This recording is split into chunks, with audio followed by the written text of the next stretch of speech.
We're in the third week of the mental health series that we started, and the first week was just in kind of an overview week, try to stay balanced as we can, biblically. And so if you missed that Sunday, go back and watch it online, because I think it will be helpful in trying to understand why we're talking with professional counselors, why we're looking at the scriptures, and why we're just trying to get help practically on some of these different issues. So go back and find that online if you didn't. Alicia started her degree in Master's in Counseling because you love public speaking, right? Yep. Does not love public speaking. So this is a huge risk for her that she's choosing. She was one of the first. I was like, if I can get her to commit, then I can get other people to commit. And she was like, yeah. And I was like, whoa, no way. It's a long time ago. Yeah. That was months ago. She didn't know what she was getting herself into. This is the wife of one of the drummers that you see up here occasionally. Her husband is Louis. Alicia, how long have you guys been at this church? Or how long have you been at this church? I've been here 13 years. So I met Louis in the youth group.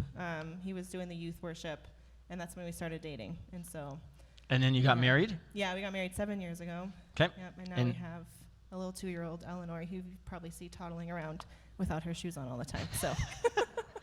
And you started your master's in counseling at Phoenix Seminary. Mm-hmm. Was that 5 years ago now? Ballpark? I think, like 3.5 or 4. You're moving quick. Yeah, Eleanor added a year, but kids tend to do that. Yeah. So I asked her to come, and like I said with the other therapists, I've been just kind of asking them, what is it that you work with? What is it that you, who do you see, and who do you help, and who do you work with? And we've kind of made the topics based on that. So right now, where are you currently at? I'm currently at a middle school in the Kyrene School District called Kyrene Middle School. It has a really diverse population. We have kiddos from Guadalupe. We have kids bussed in from South Phoenix. And we also have the kids in the area at Tempe. So it's a pretty unique campus that I work at with junior high kids. So when she started talking, I said, well, what do you deal with? And she said, the kids don't know how to get along. Most of them in my office, they just cannot get along. And so most of the time I'm just talking to them about conflict and how to manage conflict. And so I said, Alicia, that's not just kids. Some kids never grow up. And then they become adults and they have the same exact problems. So this will hopefully be helpful for you if you have teenagers, because that's who she works with primarily. It will hopefully be helpful for you if you struggle just in general to get along with people, or you just don't know what to do with conflict, or it's just ruined your family because conflict, nobody knows how to manage conflict, and your parents didn't teach you how to manage conflict, and so it's a mess. So that's kind of the goal of this morning. So what sort of, specifically for teens, we'll just talk specifically for teens, and then I'll broaden it a little bit more as we talk biblically. So specifically for teens, what do you notice as far as the teens that you work with? What are they most struggling with? What do they come into your office and they're like, you see the same thing over and over and over? Yeah, and when you ask me like what I see the most often, it was hard to pick like just one, because I feel like teens, and I have been teaching for 6 years at elementary school, I feel like they're all dealing with so many more problems, anxiety and depression, identity and value issues so much earlier than I've ever experienced. But I feel like it all stems from that conflict of, they have access to seeing what their friends are doing all the time online, and, just constantly looking at threads and comments and all of these things. And so I feel like all of the other issues they're dealing with stems from the conflict of like, I saw that you were out with a friend and I wasn't invited, so what was that about? Or you made a comment on something that I posted and it was a little, passive aggressive. I don't understand what you meant by that. So it's a lot of like, and I think what I see kids doing right now is like, accept me as I am, no questions asked, and if you don't accept me, that's when the conflict happens. Sure. So if they have a different opinion, or if they're challenging something that they believe, they don't really know how to explain, like, I feel differently, or that hurt me, without feeling like, oh, you're challenging who I am as a person, so like we can't be friends anymore. So a lot of the conflict has to do with like, just being able to say, hey, I didn't like what you said, or, those different things. So what effects? So they're experiencing this, some of it's on social media, maybe some of it's in person. They don't know how to go and express a difference of opinion, different values, different thoughts, they don't know how to express those things to the people that they're dealing with. So what kind of effects does that have on the kids? So they're coming to you because they're having these other issues, but they're probably not coming to you because they're having those issues. They're probably coming to you because there's other issues that other people are noticing. So what's the effects? Yeah, and I think that's where like a lot of the anxiety, depression, isolation kind of blends in from that, where these kids don't have, and you're going to talk about it, Loretta, the emotional regulation to kind of process through those feelings. So I think it kind of affects their ability to like understand themselves and create their own identity because they're just in conflict with people. So you see they isolate, or I know a lot, my favorite thing that they say, I'm going to block them. So they just shut it out, and they don't even give the opportunity to express how they're feeling. So then they're like, okay, I didn't get to express myself, so then I'm anxious about it, or I'm getting really depressed about it, or I'm going to overthink and kind of create this image of myself based off of this small conflict I had with somebody else, and it just kind of lends into bigger issues for them. Parents are probably frustrated about the constant anxiety or the depression or the inability to work with it, right? Parents are like, go get help to the kids. Yeah. The schooling tank when kids are going through these things? Yeah, so you notice their grades go down, they're less engaged in class, maybe they're more snappy with the teacher than they used to be, or they're not asking as many questions, they're less engaged in the normal group that they would normally hang out with. So yeah, there's a lot of different effects at home. They're less engaged, they're not talking as much. It affects all areas. So what the parents see is just the grades are dropping, they're snappy with me, they're getting in trouble at school, and like that's what they see, and they're like, what happened to my teenager? Like, what, my teenager just went off the rocker, like what happened? But you're saying that when they come in and they talk to you, they're not talking about, I don't know what the teacher's saying in class, or my mom makes me mad, or whatever. They're talking about this conflict that is causing them anxiety that's dominoing into other things. And it seemed like when we were talking, you were saying there's lots of it that goes back to they just don't seem to be able to manage the conflict issues. Yeah, so they'll come in and they'll be, really angry about something, or they'll be feeling really anxious, and I'll kind of like, asking those questions, just being curious, I think is the most helpful with them. And then it kind of leads into a conversation of, yeah, well, my friend said this and it really hurt my feelings, or I got really angry, or the teacher made this comment, and of course my follow-up is like, well, did you get to talk to them through that? And they're like, well, no, I didn't say anything.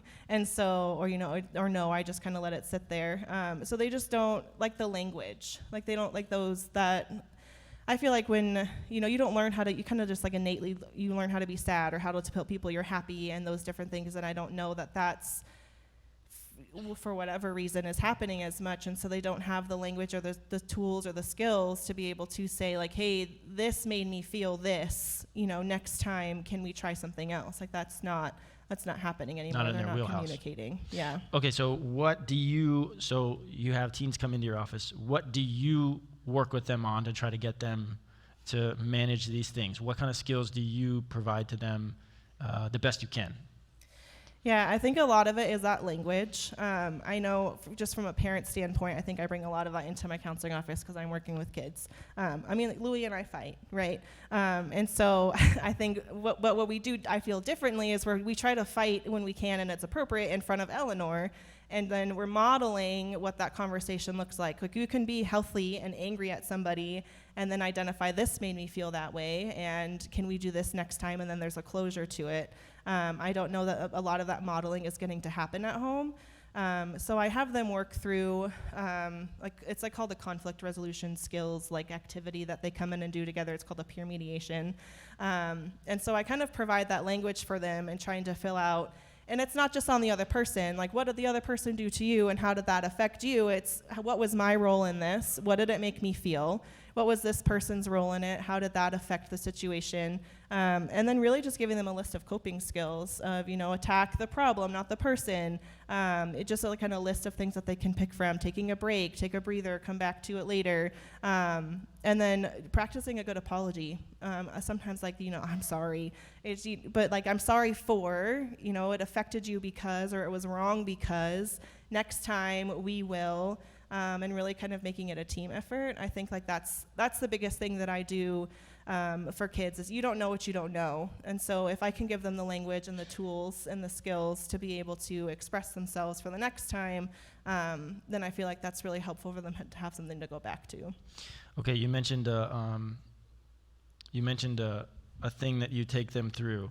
Walk us through that. So the goal of interviewing the therapist in this is the practical. The goal is, we're going to go to the Bible and we're going to see, the irony is that every single week, at least it happened last week and it's happening again this week, and I don't plan these things. The irony is that what they're saying lines up perfectly with the scriptures. You'll be able to see it in the scriptures, but the reason for interviewing them is so that you can get the practical of understanding, okay, I figured out now that I'm having conflict in my life and I'm unable to manage it, which is causing more problems. But how do I go about doing it? How do I go about resolving it? So you said you kind of take them through a conflict resolution thing. Okay, so take us through, in summary, where would you take them first, and then second, and then third, and you got to memorize that form. Yes. Just all of a sudden. I'm like picturing it in my head. No. I think it really just kind of starts with making them reflect on themselves, because I think a lot of times it's easy for kids to say, you did this to me, you made me feel this way, you didn't accept me, and it's like pointing the finger, right? So the first thing I tell them is that we're not pointing fingers at each other today. We're going to work as a team together to come to resolution for this and identify both parts of how we both interacted in this conflict together. And so, just walking through what was my role in this conflict is the first question it asks. And then it says, how did that make the other person feel? Perspective taking is really hard for kids too, and that kind of lends to conflict as well. But being able to take a step outside of yourself and say, how did that make the other person feel when I did that? And then going to the other person, what was that person's role in the conflict? And then we talk about that. And then how did that affect the other person? So then again, that perspective taking. And then I have a list of 12 coping strategies that they would go through. I haven't memorized them all, but I would say the top ones that they pick from is attacking the problem, not the person, because I think that's the identity thing again, is where they will, they're part of that group and they just don't like people like me, and so then it becomes a person problem and not just like let's remove ourselves from this and just look at what we are arguing about. You felt angry when he said that, and that's okay. Validating their feelings. Talking through things. Next time I'll come up and confront you instead of keeping it to myself. Just those kinds of things that they can pick from. So then not only are they like working through it, but then they have something to go back to use for next time that this happens, because they don't always have time to come down to the counselor's office or necessarily want to. So if I can provide them the skills to use it again, that would be helpful too. So then they pick that, and then we practice a good apology. And so I used to work at an agency when I worked mostly with kids that had autism. And so perspective taking and being able to say, like, I feel when you or when this happens, however we want to word it, next time can we? And so it kind of identifies, like, this is how I felt. I'm going to give language to it. And then, when this happens, so then they know that next time something like this happens, maybe I'll feel like this again. And then it's coming together and being part of a team. What can we do together differently next time to help this go better? And so I make them look at each other. And then, so they say, I'm sorry it was wrong because. You don't have them do this over the phone? No FaceTime. Yeah. They always look at me, they're like, what? I have to look at, I'm going to put your chairs this way and look at each other. And I'm sorry and it's awkward. And I tell them it's going to be awkward. It's not going to feel comfortable. But that's how we grow in situations that don't feel easy and don't feel natural to us. So we need to feel awkward and to do that. And then, fist bump, high fives of the girls. Sometimes they hug. Lots of tears sometimes because they've been holding it in for so long. And then I have them cut off the bottom, and they take those 3 strategies with them, and they can put it in their backpack or something. So. Okay, so you work in a school, and every teacher or people who work in a school always have things that they would absolutely love if parents would do with their children. So as somebody who works in a school and works with teens who are trying to manage conflict, what would you say to parents? I would love if you would teach your kids these 3 skills or whatever, or grandparents, if they realize that their kids aren't teaching their grandkids these things, what could they teach? I think it really goes back to that modeling thing. If we can just give our kids the language and the words to say how they're feeling, and practicing it and modeling it in the home, I think that makes a big difference in being able to, just being involved, being active in their social media, in their work, in their classwork, so that when a conflict does come up, you guys can talk through it together. And then they've had that practice at home, and then they can do it at school, so they feel empowered to do it that way. So I would say maybe those are the top two: being engaged with your kids, being involved, and really just modeling and practicing and giving that language to being able to speak for themselves and advocate for themselves. When parents are doing that, I notice it's a lot easier to move through the conflict than when I notice that it's not happening as much. They can start doing that when they're 2 years old. Itty bitty. It probably is much easier to do it. I'm going to say it's probably much easier to do it little. It might seem ridiculous to have some of those conversations, to say, hey, you did this and it made me feel like this. And you're thinking, does a 2-year-old understand you? Like, whatever. It's like, no, you're modeling a system, a way of communication. Even if they don't understand exactly what you're saying, you're expressing, I felt this when you did this. Let's do this next time. And all of a sudden they're saying, okay. And it just becomes a part of life, of how they manage conflict, whether or not they understand the whole process or what's going on. I will say sometimes when it's bedtime is when it gets rough at our house. No way. And I'm taking deep breaths, regulating myself, because she's asked for her pillows on the floor. It's a mess, right? Everything is out of the crib. She wants it back. She's crying. I'm crying. And so, but I'll take deep breaths with her, and she can, because we're modeling these things with her, she can say, you feeling frustrated, Mommy? And she can recognize it. And I'm like, yes, I am, because I'll tell her, I'm feeling frustrated. I'm going to go take 2 minutes, and I'm going to come back and be ready to engage or work with you or whatever, how I want to say it to her. But I mean, it's all about that modeling and practice. And now she has the language to tell me when she's feeling frustrated. And I feel like it saves us from a lot of conflict too. So, yeah. We're going to talk biblically about these things for a few minutes, so would you express your appreciation to Alicia, please?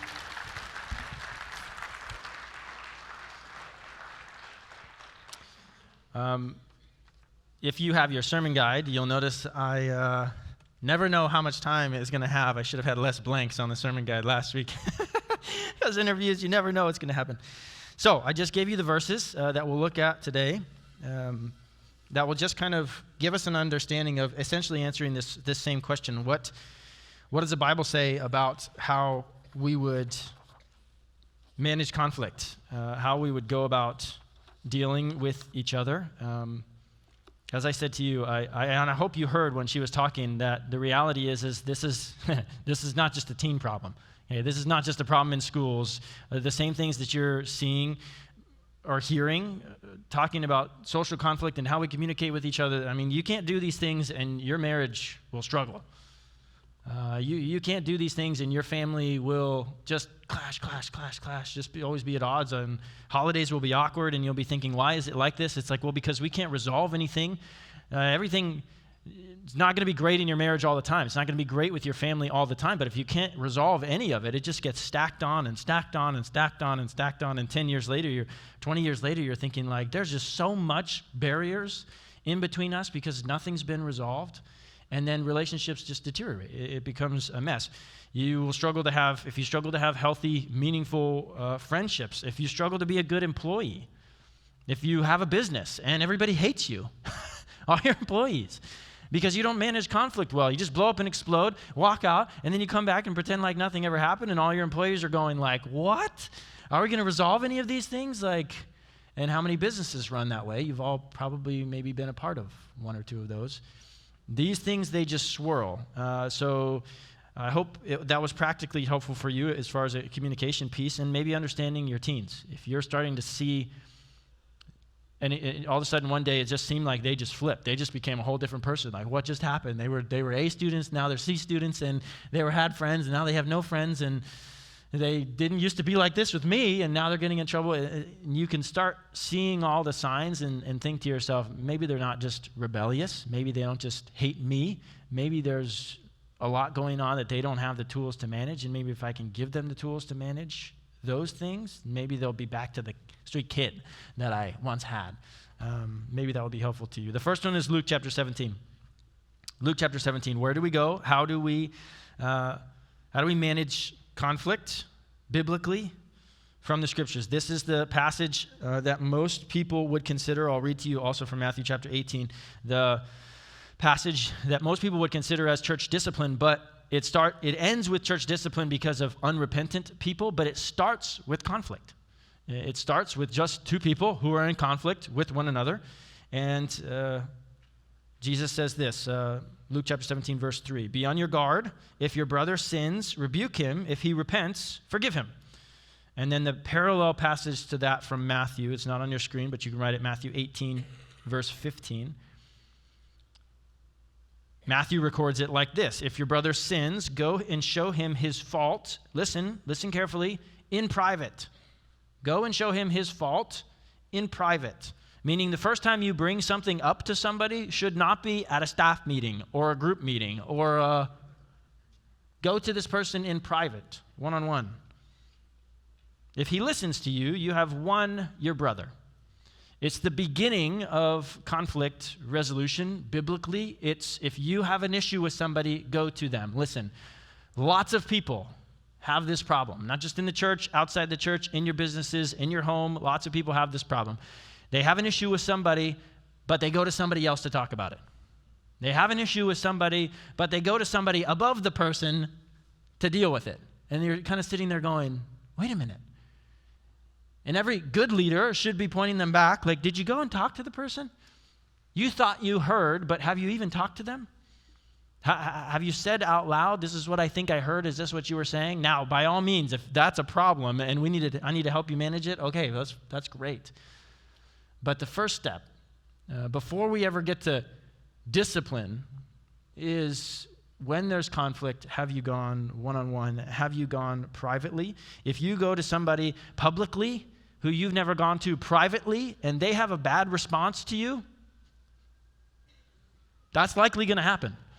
And they're likely going to take issue with the way that you came at them, even if they were wrong, but they're not going to care whether they were wrong or not to begin with. They're only going to care that you came at them publicly when you should have came to them privately. This first step, lots of people want to skip because it's like Alicia said, it's awkward. It's hard. Nobody wants to sit face-to-face together. Oh, people just want to send a text message. You did this. No, please don't. People want to get on social media. Adults are no different. I'd love to say we adults were different. But nowadays, so many adults are no different. I don't want to talk to this person face-to-face, so I'll just passive-aggressively blast them on Facebook without mentioning who they are. I don't want to deal with this, so I'll just shoot them a text message and hope they figure it out. But it's not biblical, and it's difficult. It's hard. And most of the reason it's difficult and hard is because exactly what Alicia said. We don't have the language. We don't have the pattern of saying, you did this, I felt like this. Most people don't even have the language to identify their own emotions. So you got to learn. If you want to handle things well and deal with them well, it's okay to say something if you feel like you've been wronged. It's okay. It's okay to say something. Notice that forgiveness in the passage is linked to repentance. If he repents, forgive him. That's a whole nother issue, talking about reconciliation. We're not talking about that this morning, but just notice that in this passage at least, repentance is connected to forgiveness. When you go one-on-one with somebody, there's a right way to do it, and there's a wrong way to do it. You can be harsh, you can be degrading, you can be demeaning, you can be sarcastic. Not the time for any of those things. So go to the next passage. When we go to somebody, how do we rebuke them? How do we do it well? Because lots of people will get the first step right. They'll come waltzing into somebody's room and they're like, let me tell you what you did wrong. And then it all blows up in your face and you're like, I did what the Bible said. How come this person didn't respond? Because the manner in which you did it was awful. And so there's more to it. Go to Ephesians chapter 4. Probably one of the most difficult passages. I think I've said that to you in the past. Ephesians chapter 4, verse 29. Let no unwholesome word proceed from your mouth, but only such a word as is good for edification according to the need of the moment, so that it will give grace to those who hear it. Even when you're upset, even when somebody else has done something that's wronged you, if you go in guns blazing, and all of a sudden there starts becoming explicatives in the middle of your sentences, good luck getting a good response. You go one-on-one, and you go letting no unwholesome word proceed from your mouth. You go seeking to say only what is edifying to them. What is edifying is what builds them up. See, that's the irony. You are the one who's been wronged, but when you go to them to tell them, I think I've been wronged this way, your job is to build them up, not tear them down. And you kind of go, what? How does that work? Yeah, the building up is to increase someone's potential. It's a construction term. You're building up the walls. And the idea is that if you go to them well, you speak the truth to them, and they repent, they receive it, they understand what they've done wrong, now they're better for it. They're built up as a result because they've now understand, if I do this, that will hurt you. Okay, I'm not going to do that anymore, and now they're better off as a result. And I understand that's idealized, but it is the instruction that we have, and it can happen if we do it regularly,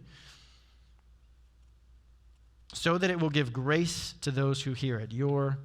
You think to yourself, this person's wronged me, I don't want to show them any favor, but by definition, to give grace to somebody is to give them unmerited favor. It's to give them favor that they don't deserve.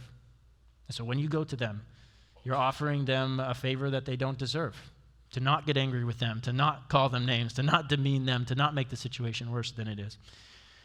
One last thing, avoid this temptation. Romans chapter 12. This is a temptation we struggle with in the moment when we're trying to figure this out. Last one.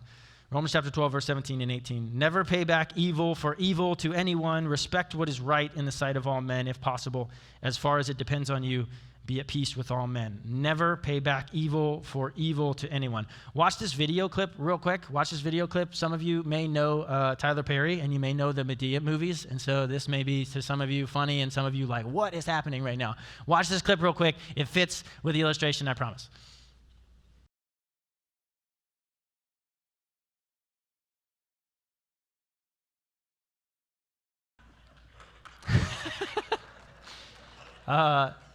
Poor theology. Hilarious. Very poor theology. And she's right, though. The world lives like that. Everybody wants to get even. Come on. And you just sit there and you look at the crazy therapist sitting across from you who's like, everybody wants to get even. Doesn't everybody want to get even? Maybe.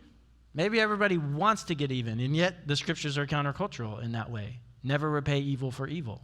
It's opposite of her sitting there going, well, of course I got to get those people because they got me and I got to get even.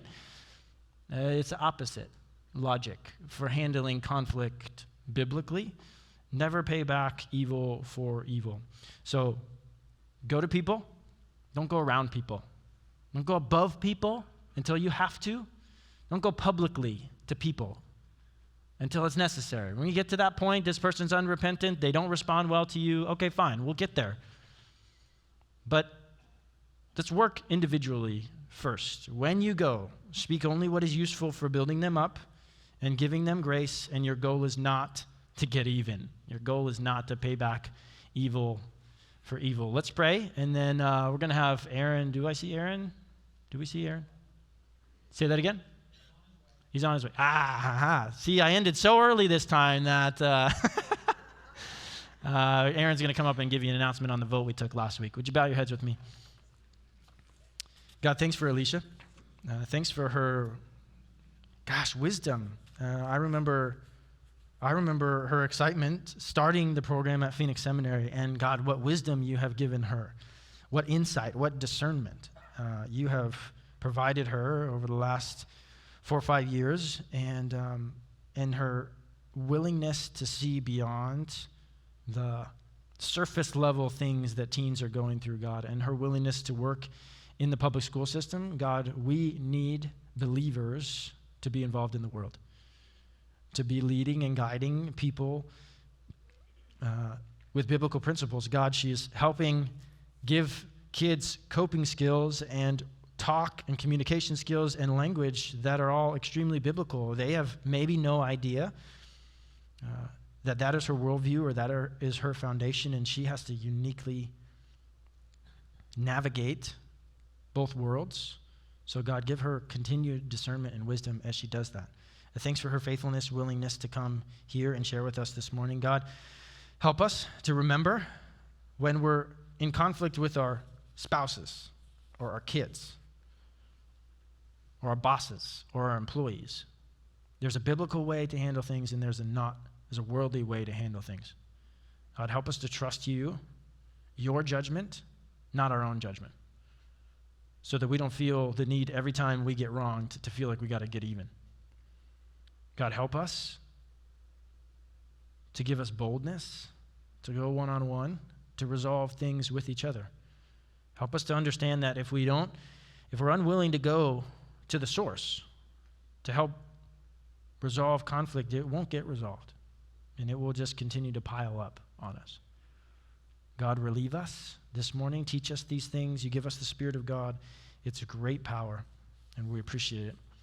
We thank you and we love you. In Jesus' name, amen.